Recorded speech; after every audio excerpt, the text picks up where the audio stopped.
Bulletin में सबसे पहले बात 10 बजे की 5 बड़ी खबरों की करते हैं। प्रदेश में कोरोना की बेकाबू रफ्तार जारी है। शहर दर शहर संक्रमण का जानलेवा साबित हो रहा है। वहीं बात ब्लैक फंगस की भी करेंगे, जिसके दस्तक ने चिकित्सा विभाग की नींदें उड़ा दी है। कोरोना पर मंथन के दौरान मुख्यमंत्री ने वायरस पर चिंता जताई।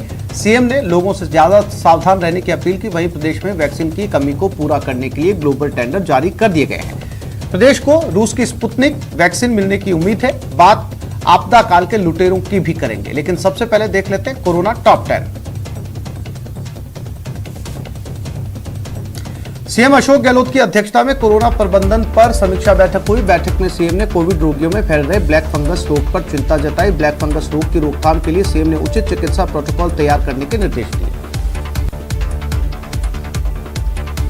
ऑक्सीजन सप्लाई को लेकर सीएम गहलोत ने केंद्र से अपील की है। जामनगर और हजीरा से हो रहे ऑक्सीजन के आवंटन को संशोधित किया जाए।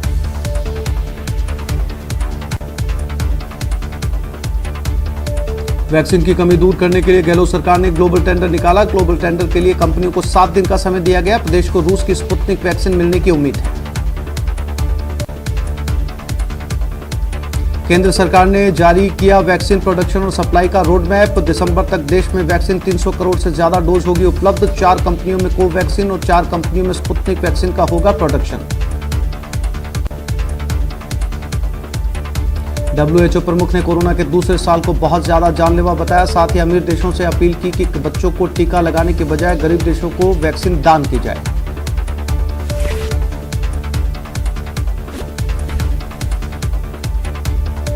कोरोना से जंग में देश को एक और नया हथियार मिल गया। रूस की वैक्सीन स्पुतनिक का पहला टीका हैदराबाद में लगाया गया। डॉक्टर रेड्डी लैब के अधिकारी दीपक सप्रा को पहला टीका लगाया गया।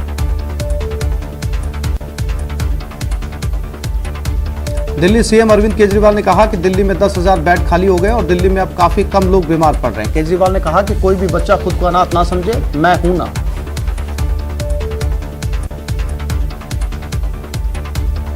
देश में कोरोना के मामले घटने लगे। पिछले 24 घंटे में 3,26,098 मामले सामने आए और 3,890 लोगों की मौत हुई।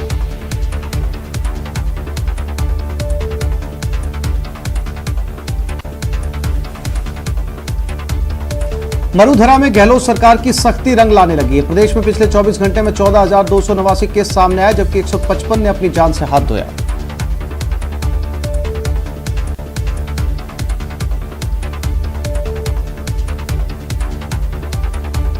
राजधानी जयपुर में 24 घंटे में सबसे ज्यादा 58 मरीजों ने दम तोड़ा। 2,823 लोग इस महामारी से पॉजिटिव हुए।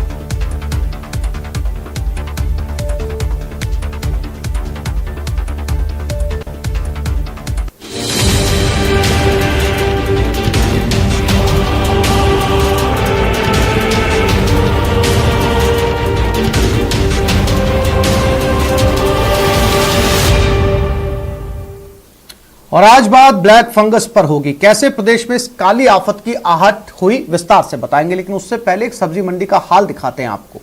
कैसे बार बार समझाने के बाद भी सब्जी मंडी में सैलाब उमड़ रहा है, वो देखिए। महामारी को दावत देती ये तस्वीरें भरतपुर की सब्जी मंडी की है।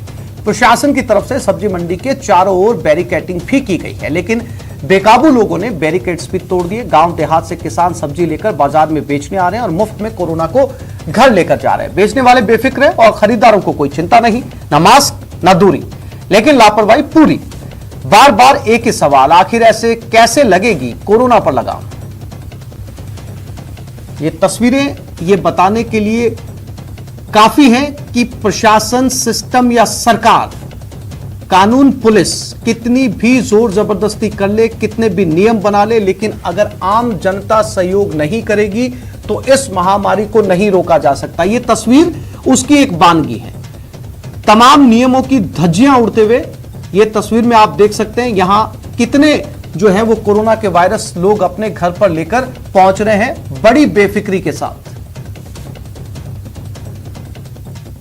को अब समझाते समझाते थक चुका है, लेकिन ये लोग अपनी लापरवाही से बाज नहीं आ रहे हैं। लगातार मुख्यमंत्री भी अपील कर रहे हैं कि सोशल डिस्टेंसिंग की पालना की जाए और मास्क लगाएं और कोरोना से बचाव ही उपाय है, लेकिन ये लोग मुख्यमंत्री की अपील को भी नहीं समझ रहे हैं और कान पर होकर के निकाल रहे हैं। किस तरह आप तस्वीर देख सकते हैं कि रोजाना की तरह सब्जी मंडी में ये लोग लापरवाही बरत रहे हैं। इस तरह से कहीं ना कहीं ये लोग कोरोना संक्रमण को बढ़ावा दे रहे हैं और पहले जब कोरोना संक्रमण शहरों तक सीमित था तो प्रशासन के लिए रिकवर करना आसान था, लेकिन अब जो कोरोना संक्रमण है वो गांव तक पैर पसार चुका है, तो उसको रिकवर करने में अब प्रशासन और चिकित्सा विभाग भी काफी मुश्किलों में है। ऐसे में हालातों का आप अंदाजा लगा सकते हैं कि लापरवाही किस तरह लोगों द्वारा बरती जा रही है। ज्यादातर लोग बिना मास्क के नजर आ रहे हैं, लेकिन इन लोगों को समझाते समझाते प्रशासन भी अब थक चुका है, लेकिन ये लोग अपनी लापरवाही से बाज नहीं आ रहे हैं। और भरतपुर में ब्लैक फंगस ने दस्तक दे दी। निजी अस्पताल के मरीज में लक्षण मिले। रुदावल के रोगी को जयपुर रेफर कर दिया गया। ब्लैक फंगस से चिकित्सा विभाग की मुश्किलें बढ़ गई।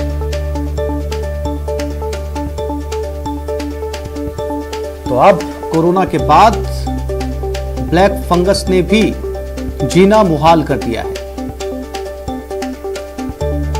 जयपुर रेफर कर दिया गया इस मरीज को। फिलहाल चिकित्सा विभाग अभी तक पूरी तरह से कोरोना महामारी से निपटा भी नहीं था कि साइड इफेक्ट कोरोना के ब्लैक फंगस के तौर पर सामने आने लगे।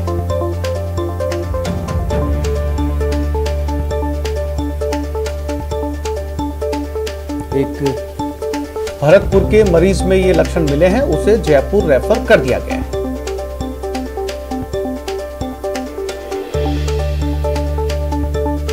और भरतपुर के बाद जोधपुर में भी ब्लैक फंगस का मरीज मिला। ओसिया सीएचसी में रोगी में ब्लैक फंगस मिला। आंखों में तकलीफ के बाद महिला अस्पताल पहुंची। सीटी स्कैन में ब्लैक फंगस के लक्षण दिखाई दिए।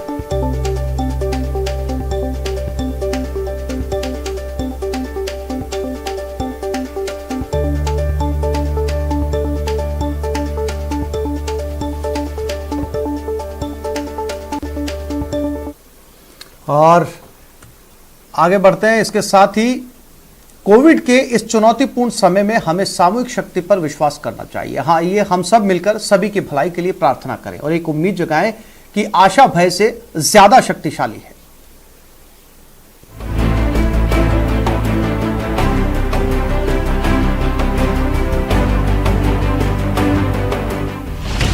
कोरोना के बाद अब ब्लैक फंगस की फांस। आंखों की रोशनी छीनने वाला ब्लैक फंगस।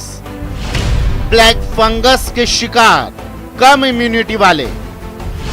ब्लैक फंगस का डायबिटीज कनेक्शन। पूरा देश कोरोना महामारी की जंग में जुटा है। इसी बीच वायरस ने नया मोर्चा खोल दिया है। वो मोर्चा है ब्लैक फंगस का। ये बीमारी उन लोगों को खास तौर पर अपने शिकंजे में ले रही है जो कोरोना से हाल ही में रिकवर हुए हैं। दरअसल ब्लैक फंगस से होने वाले इन्फेक्शन यानी म्यूकरमाइकोसिस आमतौर पर नाक से शुरू होकर आंख और दिमाग तक पहुंचता है। इसके इलाज में देरी न सिर्फ जानलेवा है, बल्कि जो मरीज ठीक हो जाते हैं उनकी आंखों की रोशनी जाने का खतरा बना हुआ है। राजस्थान में इस बीमारी की रोकथाम को लेकर सरकारी स्तर पर तैयारी शुरू कर दी गई। तो राजधानी के जयपुरिया अस्पताल में ब्लैक फंगस इन्फेक्शन की जांच शुरू कर दी गई। डॉक्टरों के मुताबिक एक फंगस से म्यूकोरमाइसिस इन्फेक्शन होता है। ब्लैक फंगस कम इम्यूनिटी वालों को चपेट में लेता है। डायबिटीज के मरीज ज्यादा इस बीमारी के शिकार हो रहे हैं। ब्लैक फंगस इन्फेक्शन से आंखों की रोशनी चली जाती है। आइए अब आपको बताते हैं ब्लैक फंगस बीमारी के लक्षण क्या हैं। ब्लैक फंगस इन्फेक्शन होने पर सिर में दर्द, नाक बंद होना, आंखों में दर्द, गाल और आंखों में सूजन, दांतों का ढीला होना, नाक में काली पपड़ी बनना जैसे लक्षण शामिल हैं। ब्लैक फंगस की किसी के शरीर में एंट्री हो गई तो ये तेजी से फैलता है। आंख, नाक के रास्ते फंगस दिमाग तक पहुंचता है और इस दौरान रास्ते में आने वाली हड्डी और त्वचा को नष्ट कर देता है, जिससे मरीज की मौत तक हो जाती है। ऐसे में किसी को ब्लैक फंगस के लक्षण दिखे तो देर नहीं करनी चाहिए, फौरन डॉक्टर से संपर्क कीजिए। न्यूज़ 18 राजस्थान के लिए जयपुर से बाबूलाल धैल की रिपोर्ट। और इसी खबर पर भरतपुर से हमारे साथ दीपक पुरी जुड़ गए और जोधपुर से ललित सिंह हमारे साथ जुड़ गए, उनसे बात करते हैं। ललित, ये जो ब्लैक फंगस के मामले सामने आ रहे हैं, पहले कोरोना का डर और भय खत्म हुआ नहीं था और अब साइड इफेक्ट के तौर पर ब्लैक फंगस भी राजस्थान में दस्तक दे चुका है। ललित, इस मरीज को जिसमें ब्लैक फंगस पाया गया था, क्या पोस्ट कोविड के बाद कोरोना पहले हो चुका था या अभी कोरोना के दौरान ही ब्लैक फंगस मिला है? देखिए, कोरोना और साथ साथ में जो डायबिटिक पेशेंट हैं उनमें ये ब्लैक फंगस की संख्या ज़्यादा साफ तौर पर सामने आ रही है, उनमें ये बहुत जल्दी तेजी से फैलता है। जोधपुर जिले की बात करें, 3 मामले साफ तौर पर सामने आए हैं, 2 मरीज अस्पताल में अभी भी भर्ती हैं, एक की आंख में ब्लैक फंगस हुआ है जिससे चलते उसकी आंख भी निकालनी पड़ी थी। तो फिलहाल 3 मामले साफ तौर पर सामने आए हैं जोधपुर के अस्पतालों में। एक सुमेरपुर का है, 2 जोधपुर एक शहर का, एक जो उससे ग्रामीण इलाके का है। तो 3 मामले सामने आए, लेकिन जिस तरह से लगातार ये संख्या फैल रही है, डॉक्टरों के अनुसार जो डायबिटिक पेशेंट है उनमें ब्लैक फंगस होने की संभावना ज़्यादा रहती है और वही कारण है कि वही लोग ज़्यादा इसमें संक्रमित हो रहे हैं।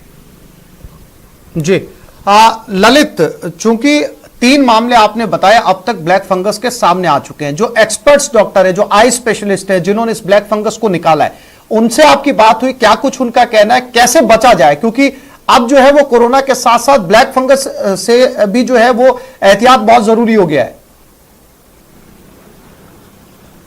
देखिए, आज मेडिकल कॉलेज के प्रिंसिपल डॉक्टर एस.एस. राठौड़ से बात हुई, वो लगातार इस पे चूँकि ज़्यादातर मामले साफ आप आ रहे हैं तो वो एक्शन मोड पे हैं। उन्होंने साफ तौर पे कहा है कि खास तौर पे जो डायबिटिक पेशेंट हैं जो कोरोना से पॉजिटिव हैं उन्हें सतर्क रहने की जरूरत है। और वही अब तक जो 3 केस आए हैं वो तीनों ही डायबिटिक हैं। तो उसमें जो जिन लोगों को डायबिटिक है वो कोरोना पॉजिटिव है तो उनको खास तौर पर ध्यान रखने की आवश्यकता है। और ऐसे में शरीर के किसी पार्ट में अगर ज़्यादा पेन होता है तो वो तुरंत डॉक्टर से संपर्क।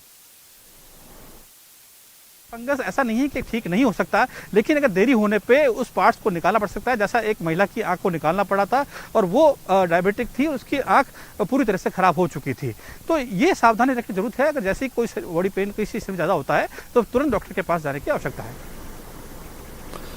दीपक पुरी भी भरतपुर से हमारे साथ बने हुए हैं। दीपक, जोधपुर के बाद में भरतपुर में भी ये मामला सामने आया। भरतपुर के मरीज को जयपुर जो है वो रेफर कर दिया गया, चूंकि अब ये एक चिंताजनक स्थिति बन चुकी है। अभी पूरी तरीके से कोरोना महामारी पर ही काबू नहीं पाया जा सका था और अब ब्लैक फंगस कोरोना जैसे संक्रमण के साथ फैलता है। दीपक, क्या डॉक्टर से आपकी बात हुई? क्या ये भी उसी तरीके से फैलता है या ये पर्टिकुलर कोरोना के मरीज को पोस्ट कोविड के बाद में होता है? क्या कुछ जानकारी है आपके पास इस बारे में?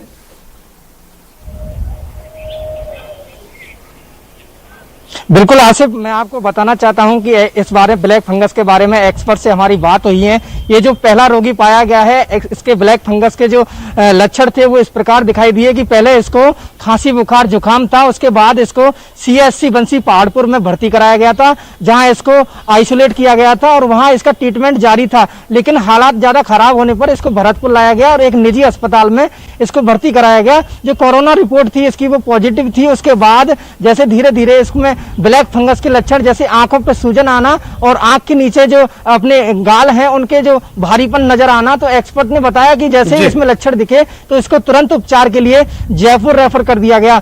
हालांकि ब्लैक फंगस के मामले को लेकर अब प्रशासन की भी काफी चिंतित नजर आ रहा है, क्योंकि जिस तरह से हम देख रहे हैं कि कोरोना से निजात नहीं मिल पाई, उससे पहले ही ये दूसरी बीमारी सामने आ गई। तो कहीं ना कहीं देखा जा रहा है आसिफ कि इससे प्रशासन की जो मुश्किलें हैं वो भी बढ़ना शुरू हो गई हैं। और इस प्रकार पहला अभी ब्लैक फंगस का पहला रोगी पाया गया है, लेकिन अगर सही तरीके से जांच की जाएगी तो ग्रामीण इलाकों में ब्लैक फंगस के और भी रोगी पाए जाने की संभावना है, क्योंकि जिस प्रकार देखा जा रहा है कि कोरोना के मामले दिन प्रतिदिन बढ़ रहे हैं। लेकिन सबसे बड़ी बात यह है आसिफ कि एक्सपर्ट से हमने बात की तो उन्होंने बताया कि सबसे ज्यादा जो शुगर पेशेंट हैं उनको ये ज्यादा बीमारी हो रही है, या पहले से कोई रोगी जो ज्यादा गंभीर रोगी हैं उनको ये ब्लैक फंगस ज्यादा घातक साबित हो रहा है। ललित, डॉक्टर्स ने बताया कि जो डायबिटिक है उनको ज्यादा ख्याल रखने की जरूरत है, और जितना इन दोनों जो रोगी हैं इनका केस अगर अध्ययन किया जाए तो पता चला कि ये उस समय पॉजिटिव थे, यानी कि ये पोस्ट कोविड के लक्षण नहीं है। जिस समय कोरोना किसी मरीज को होता है उसी समय ये बीमारी भी जो है वो हावी हो जाती है। ललित, क्या कहते हैं, प्रिकॉशंस के लिए क्या कहते हैं डॉक्टर्स कि कैसे बचा जाए? क्योंकि कोरोना से बचना इस समय बड़ी चुनौती बना हुआ है, साथ साथ जो है वो ब्लैक फंगस से भी लड़ाई लड़नी होगी। इसके लिए अभी विस्तृत तौर पर हमारे पास में मेडिकल सुविधाएं भी नहीं है, क्योंकि कोरोना की बड़ी मुश्किल से दवाइयां पहुंच पा रही है। अब ऐसे में ब्लैक फंगस, ये दोनों एक साथ बड़ी चुनौती, ना केवल सरकार के लिए, सिस्टम के लिए, बल्कि आम आदमी के लिए भी।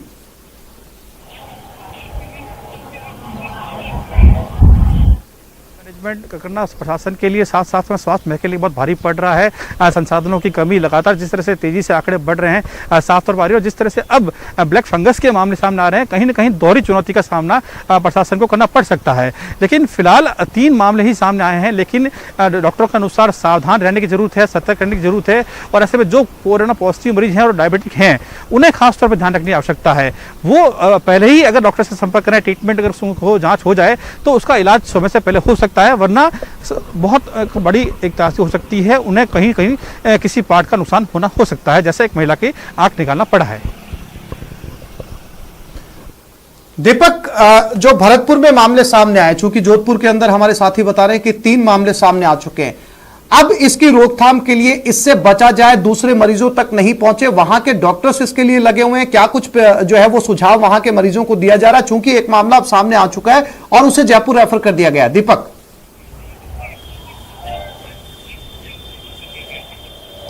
जी बिल्कुल, मैं आपको बताना चाहता हूं कि डॉक्टरों का कहना है इस बारे में कि इससे जितना बचा जा सकता है वही इसका इलाज है, और जब तक इसके लक्षण, शुरुआती जो लक्षण है वो दिखने पर और तुरंत ही उपचार के लिए अगर पहुंचाया जा सकता है तो इससे बचा जा सकता है। नहीं तो ये अगर उपचार में देरी हुई तो ये ब्लैक फंगस मरीज के लिए घातक साबित हो रहा है। और ये जो पहला मामला सामने आया उसके बाद चिकित्सा विभाग की काफी मुश्किलें बढ़ गई हैं, चिंतित नजर आ रहा है। और जहां से ये ब्लैक फंगस का मामला सामने आया है वहां भी मेडिकल टीम भेज करके गांव-गांव सर्वे कराया जा रहा है और देखा जा रहा है चिकित्सा विभाग द्वारा कि और तो ब्लैक फंगस के मामले सामने नहीं है। अब सबसे बड़ी आसिफ इसमें जो परेशानी आ रही है चिकित्सा विभाग और जिला प्रशासन को, वो ये आ रही है कि ग्रामीण इलाकों में जब चिकित्सा विभाग की टीम पहुंचती है तो लोगों में जो लक्षण दिखते हैं वो सिम्टम्स को लोग छुपाना शुरू कर देते हैं और चिकित्सा विभाग की जो टीम है उसके सामने नहीं आते हैं। इससे कहीं ना कहीं अब ये ब्लैक फंगस है, जो कोरोना है, उससे कहीं ना कहीं गाँवों में बड़ी दस्तक दे रहा है और बड़ी तेजी से गाँवों में बढ़ रहा है। क्योंकि सबसे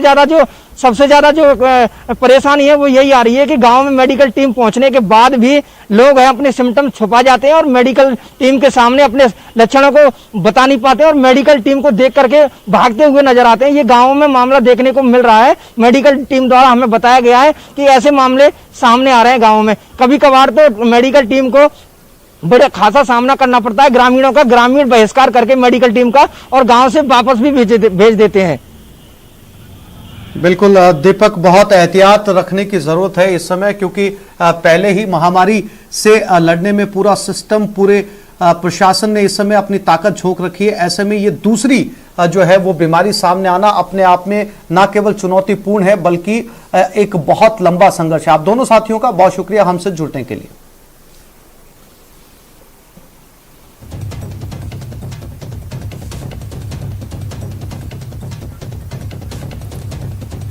तो ब्लैक फंगस पर हर जानकारी आप देख सकते हैं। नाक बंद हो जाता है, नाक और आंखों के पास में दर्द रहता है, जबड़े में लगातार दर्द बना रहता है। अगर इस तरीके के किसी भी लक्षण है, लगातार बुखार बना रहता है, सिर दर्द, खांसी रहती है, सांस फूलती है, खून की उल्टियां होती है, इस तरीके के लक्षण अगर आसपास आपको कहीं भी नजर आ रहे हो, दिखाई दे रहे हो, तो फौरन डॉक्टर के पास जाएं। और खास करके वो मरीज जो डॉक्टर्स कहते हैं कि पहले से किसी गंभीर बीमारी से जूझ रहे हैं या डायबिटिक के पेशेंट हैं, ऐसे लोग ज्यादा ख्याल रखें, क्योंकि अब तक जिनके अंदर ये आइडेंटिफाई हुआ है वो डायबिटिक के पेशेंट हैं। इसलिए जल्द से जल्द ऐसे लक्षण के समय डॉक्टर से संपर्क करें और साथ ही साथ इस समय जो डायबिटिक के पेशेंट हैं उन्हें अपनी शुगर को कंट्रोल करना भी बहुत जरूरी है।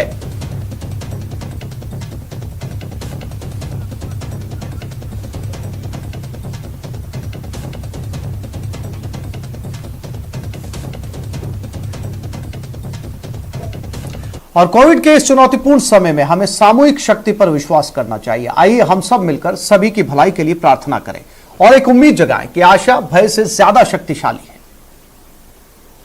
येषां स्वस्तिर्भवतु, सर्वेषां स्वस्तिर्भवतु, सर्वेषां शान्तिर्भवतु, सर्वेषां शान्तिर्भवतु, सर्वेषां पूर्णं भवतु, सर्वेषां पूर्णं भवतु, सर्वेषां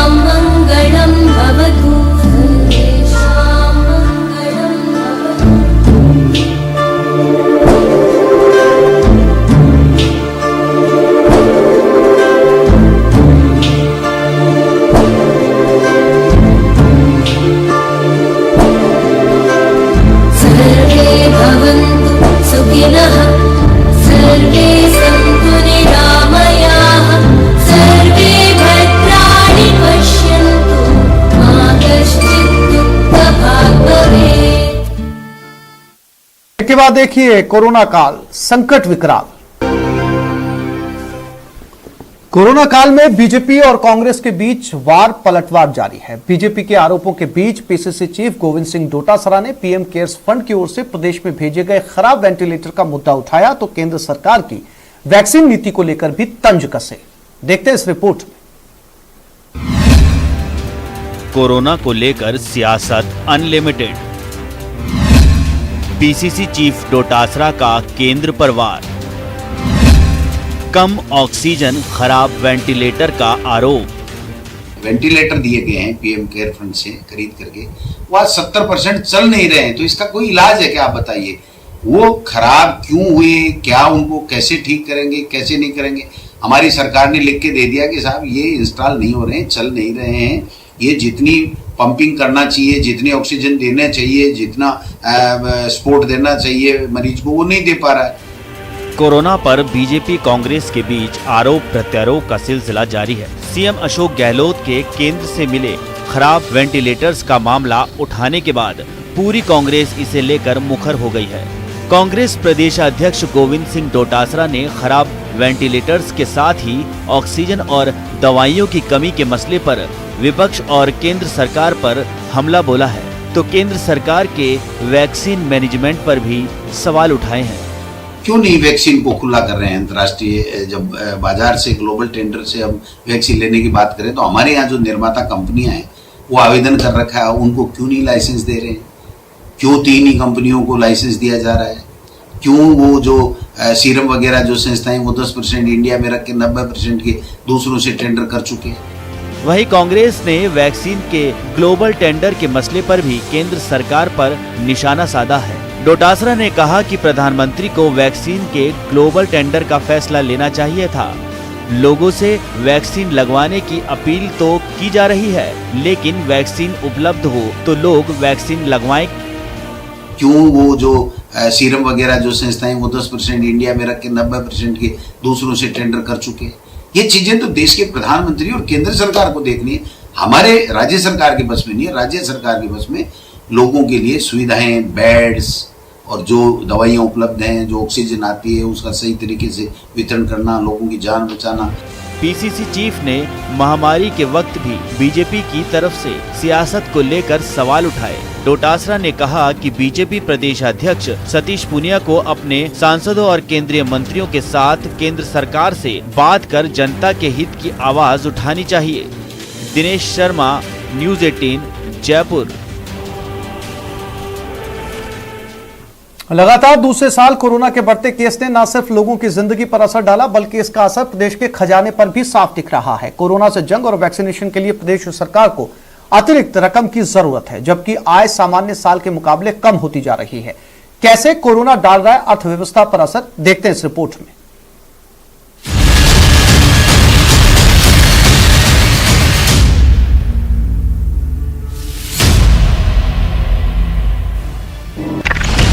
कोरोना से बिगड़ी सरकार की आर्थिक सेहत।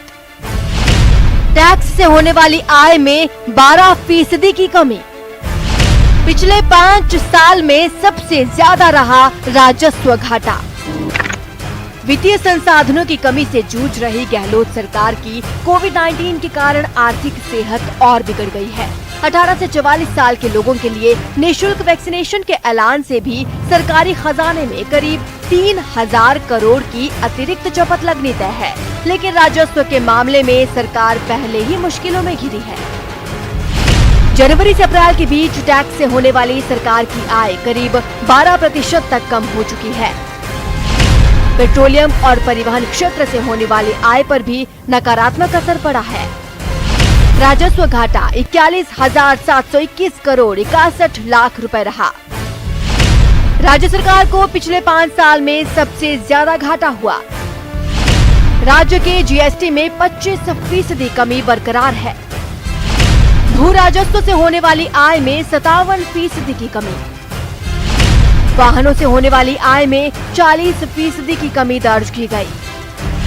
लग्जरी और मनोरंजन कर से होने वाली आय में 63% से अधिक कमी।